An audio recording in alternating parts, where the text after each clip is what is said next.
Kyle, have you seen that Audi has released the all-new Audi A6 Allroad? And before we get into it, I've always loved the A4 Allroad. Yes, it's an older car. I'm not too sure what year it came out, but my English teacher used to have one. And he had a white one with a little black plastic everywhere. And I liked the car. I always thought it would be a good project car. Like, that was one of the project cars that I realized in the past, maybe like a month or two. I never had it in the head, but I always liked it. And I realized that's a good project car to have as like a first car to do stupid things to. And then Audi releases its A6 Allroad. And I was like, this is the perfect car. It looks phenomenal. It's off the ground. So I know my dad likes to always tell me whenever I want to buy like a sports cars, Suyant, what is the practicality of this car? You're going to scratch your bumper, you're going to leave your bumper behind, and it's carbon. And you know, when I talk about the M2, like it's useless. The cars be parked away. You can't go to your Babylon storage. You can't go play soccer with these cars. And when I come visit you, what are we going to do? And I look at an A6 Allroad that is a lot off the ground. It can go on gravel. It has enough boot space, has back seats. It looks phenomenal. It comes with two engines. You can either get it, Kyle, in a V6 TDI that pushes about 220 kilowatts, if I'm not mistaken. And it comes in a hybrid. It's, I think, the four-cylinder engine, 185 kilowatts plus the electric engine brings it about to 270 kilowatts. A lot more power. Slower on the 0 to 60 time, but who cares about that for an all-road? But it's more economical, and I just think that is my next car. That car there is my next car. All depends on what the price comes out. If the thing comes out like 2.2 million rand, then maybe not. But what a car! For baseline, just an A6, not an SA6, not no SA6, S6 or a RH6. Just that A6. I would drive it to work every day, dude. It can do everything I needed and more. I can't picture something that car can't do. It looks that I would need it to do. It looks like a really nice car. I like it. I've never not liked an Audi. It's not my top of the range choice, but I feel like they're slowly moving into the right direction, slowly building traction with these new cars that they're releasing. I feel like the potential is there. I didn't see the interior of it yet, so I don't know if they finally decided to fix the interior look of it. Nah, the interior is the same as Audi's in the previous generation. Big screen. It just has a stupid steering wheel now. I hate that steering wheel. But nothing new. Still got stupid screens and stuff like that. Nothing really like brand new. Look at the new RS3. Basically the same thing on the inside. But I think all Audi's cars, all their recent releases have looked fantastic. I was going to swear. Fantastic. The A5, RS5, fantastic. This new A6, fantastic. The Q7, fantastic. The Q3, I have my doubts about it, but I'll bring that on later in the podcast because I have a little thing I want to speak about the Q3 about. But overall, Audi's design language is the best out of all the cars that I've released so far. Against Mercedes, against BMW, Audi just has the design language. Okay. I hear you. Oh no, I poked the bear. No, it's fine. I'm listening. I'm not here to judge anymore because I feel like when I give my 2 cents on a topic, I get roasted. So I'm just here to listen and understand your opinions also. Your opinions are also valid. Forget the public car. Give me your judgment. That's why I talk to you. If I wanted a yes man, I'll just go pay somebody to be my yes man. Nah, the car looks good from the outside. It sounds like they are focusing on some of the people's criticisms. I still just think the interior is a little bit old school. They can maybe focus on something new. I can't tell you what. I'm not a designer, but I feel like they just need to put a little bit of sparkle into it and just make it a little bit nicer on the interior. But overall, the car, it sounds and looks good. The potential is there. So I'm looking forward to seeing what's in the future for them with some of the new releases that has been rumored coming out soon.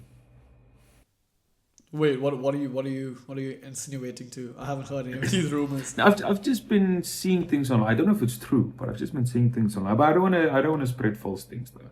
It's just things that I've heard. Yo, these comments really got you, Cal. I don't want to start. But yeah, no, I agree. The interior of an Audi, is not the best. I still think Mercedes is one of the better interiors in terms of just the steering wheel. I think Mercedes steering wheel is really good.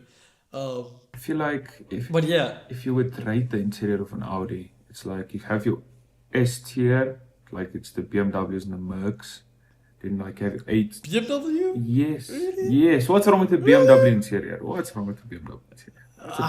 Carl, like it depends on the BMW. Like I know I'm gonna do a video soon about living with a BMW X2 for the past year. And dude, whoever decided to put the cubby hole, that small little shit cubby hole that can only fit like a lipstick in it, and then underneath being wide open that everyone can see my shit, was the stupidest design. That's one thing. Uh, Look, that's one thing. so dumb. That's one thing. Okay, that's one thing. I understand your frustrations. You're not the only one that has seen and heard and felt this before.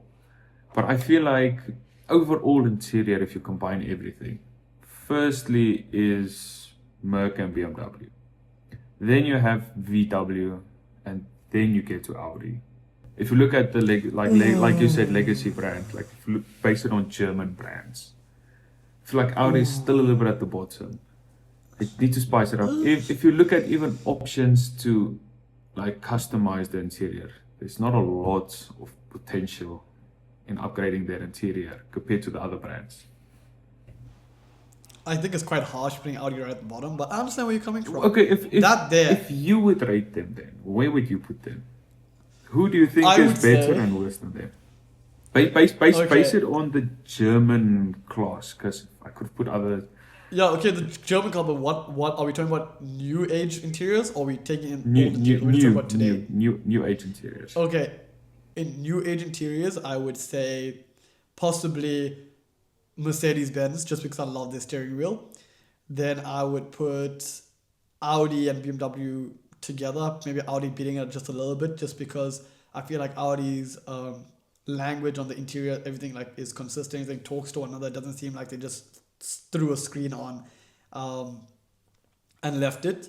I'll put VW at the end because for VW, I feel like it goes from plastic to leather to pleather to just a screen in the middle. It doesn't really feel like everything's communicating with one another with the type of story they're trying to tell. Whereas with Audi, it just feels more branded and luxury and look neater.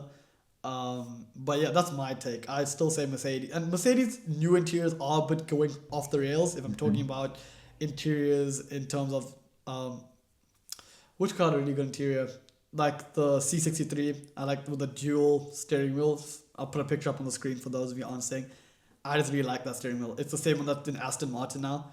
But yeah, I think Audi being last is a bit rough because I had the pleasure of driving an RSQ8 and with those dual screens, everything just felt really nice, especially when the screen is off. It doesn't feel like it's in your face. But if I think about it now, the two cars that you mentioned, with the Audi and the Merc, they both are expensive cars, so you expect them to have better overall interior for the price you pay. Yes. I guess with the Audi, the A6, it's still going to be a high-end car. So maybe they do have a better interior for it. Like I said, I haven't personally seen the interior of it yet. But I still feel like mid-tier branding or mid-tier price of these luxury cars, Audi still ranks a little bit at the bottom for me. Maybe in class with the VW, but still. See, that's the thing of the race. The problem is with Audi and with VW, they share parts, so it's very similar. Like a VW steering wheel is better than an Audi steering wheel at the moment. They share the same gear shifter, so they're kind of the same if you talk about it. Just in terms of, as you said, the price range that makes it different. Obviously, VW is more plasticky because it's cheaper than an Audi. So it's kind of hard when it goes to interiors. Interiors, it's a very personal thing. A lot of people have their own opinions around interiors. So it's all about the user, end of the day. Some people may like an iPhone, some people might like a Samsung phone. It's all on the user.